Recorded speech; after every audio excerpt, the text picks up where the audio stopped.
Hi, I'm Ahavalita. Welcome back to What Did You Learn? I am so excited to have Tanya Andreadis, who is the Chief Marketing Officer at UCLA Health. Tanya, welcome. Thank you for having me. Okay, so we've been here for 700 days. And in those 700 days, did you take up any new hobbies or bake anything fun? Oh my gosh, I have been working nonstop. So I have no new hobbies. I maybe eating is my new hobby. Unfortunately, that's it though. Quarantine 20 are real. Yeah, exactly. It's a good stress reliever. Everybody I know started making sourdough, including myself. But then after I started the starter and started baking the bread, I was like, I better not do this. This might have not been a well thought out idea. Yeah, I heard about the sourdough thing, but I never got into it. All right. And have you learned any TikToks with your kids? I've watched a lot of TikToks. We actually did some UCLA Health TikToks, and I'm trying to get my kids to do those with me, although they think they're kind of nerdy, but I think they're good.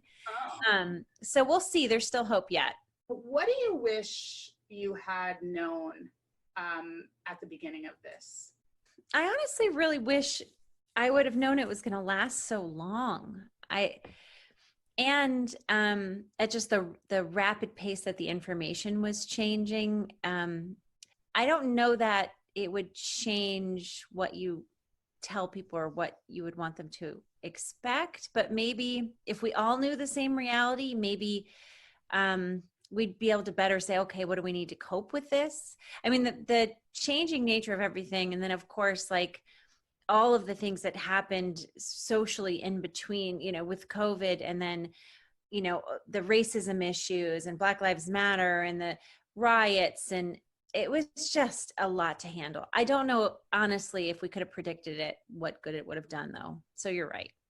You have a unique perspective. You're the chief marketing officer of a major healthcare system, and you're looking at what's going on in your city around you. And so obviously, California shuts down almost completely right away. You have thousands of people you need to communicate with, both employees, patients. How did you even sort of wrap your head around what you needed to do first as a leader? We're really fortunate. We have a phenomenal CEO and leadership team, and they instantly said, we're going to put this structure in place. I know everybody went to a command center structure, but we met every day. I was probably for several months on 5 hours of COVID calls a day, which is just insane. But a lot of it was with my team as well. We had frequent touch bases, a lot of check-ins, a lot of this is what we're doing. We're going to get through this together. We have an important role here, sort of reinforcing to the team that, we're communicators, and not only internally are people looking to us what's going on, but the world was kind of looking to us what do we do?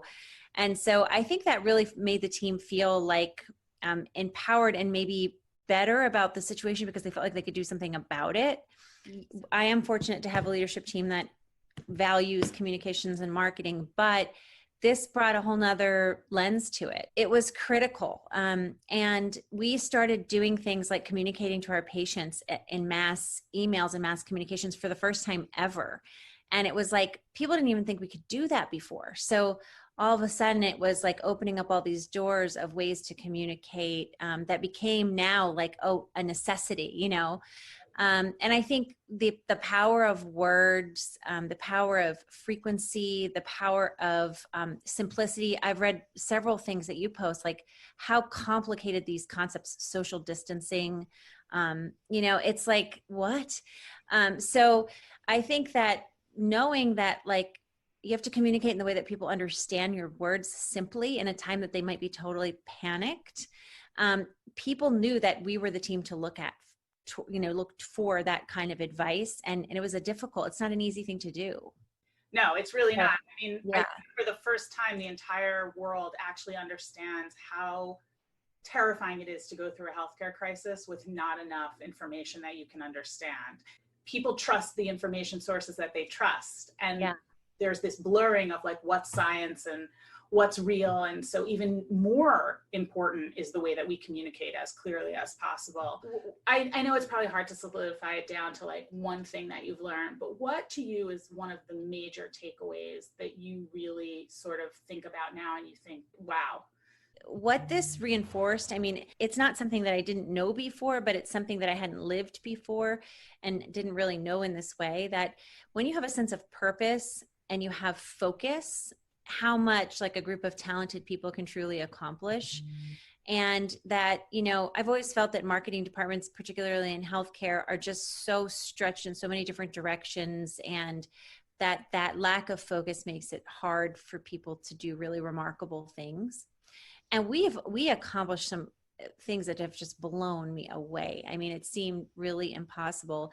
And it was because we were all focused. There was a sense of purpose. And I think that trying to keep that focus will be really challenging as we start to do. I mean, even now we're in reset times, and I want to hold on to that as much as possible and try to find new ways to work where we can have focused times, where we can have we have these amazing people, and they just thrive that way. So yeah, it's like you want to, you know, they say pressure makes diamonds, but you don't want to put that kind of constant pressure on people because eventually they're going to burn out. So the question is, how do you maintain a sense of pressure? You talked about focus, and I thought that was really interesting.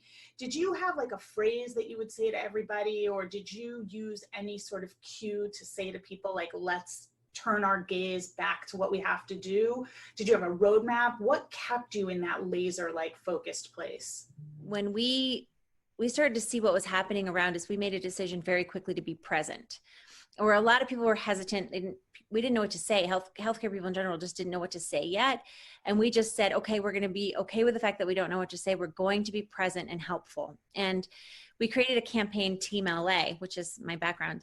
And Team LA was all about working together as a team to overcome the hardship. And that, I think that concept really it became not just what we're telling the world, you know, work together, we can get past this, but really also what we were telling each other. So that was the focus. The focus really was Team LA for a while. And it was all about, how can we help people? How can we help people get through this? How can we make people feel better?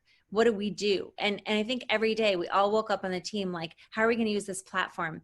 We got like an extraordinary, I mean, I was like, I think last time that it was over 800 million impressions on this campaign, which is like, you can't wrap your mind around, right? And a lot of community support. So it was that level of focus, and everybody saying every day, what can I do to help? And it evolved really nicely. And you know, my leadership team let us get out there with messaging, and this whole Team LA concept just kind of created out of nowhere. Okay, so you're dealing with COVID-19. You're on 5 hours of COVID calls. You've come up with this great campaign. It speaks to unity. It speaks to teamwork. And then the race riots start happening. Mm-hmm. Now, where does the focus go? Like, are you thinking to yourself, did you take a lot of breaths? Did you drink a lot of water? It was like a kick to the chest. It was so sad for so many people. And it did feel like, are you kidding me? Like, we're barely surviving here. It's tough to get a big organization like UCLA Health, which is a part of UCLA, which is a part of the University of California, you know, all these layers to agree on, like, what's our positioning here? And how do we make sure that we're careful and thoughtful and honest, and finding the right words for all those things? That, I think that was the hardest part as a communicator, and still is, honestly. So what did you offer? Like, how did you get the messaging to be thoughtful and to be on point with the things that you're saying?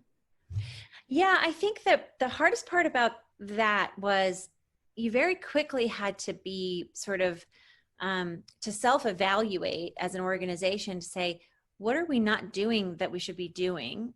And I think that there was a sensitivity to having people come out and say, yeah, Black Lives Matter, but then not doing anything about it. We have leadership team, again, they're like very action oriented and don't want to talk a lot of words and fluff. And so the feeling from the top down was, we will say something when we have something substantive to offer, which I'm really proud because they have really started to offer really great change.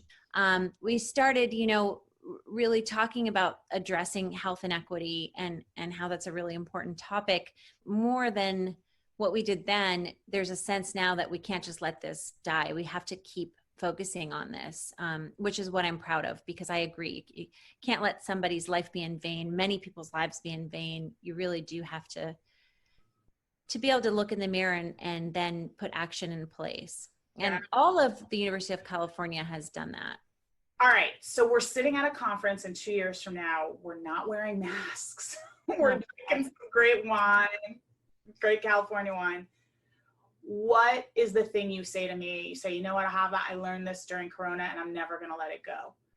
I think it's, honestly, I've thought about it a lot. And I know we typically like, as people, to have like a roadmap to follow and to say, okay, this is what we're going to do. And times like this completely like turn that upside down. And I think what I learned that I never want to go back on is learning how to be nimble. And that like, that's a strategy in itself. And it's easy to say, but it's not easy to do. And so we're really working as a team to start to like hardwire those abilities to be nimble. Like if you have to pivot, what are we going to do? How do we realign teams? How do we make sure that we have a culture of people who are not like, I don't do this, I do this. And instead we have people who are really willing to say, I do whatever it takes.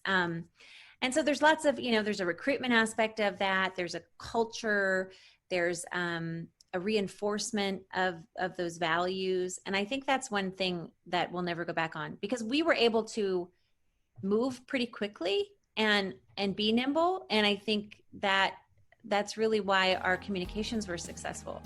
Thank you, Tanya, for being here. It was really great to have you. And yeah, thank you for your wisdom for everybody. Yeah, thank you so much. Ditto. Thanks for all your great posts. Keep putting them out there.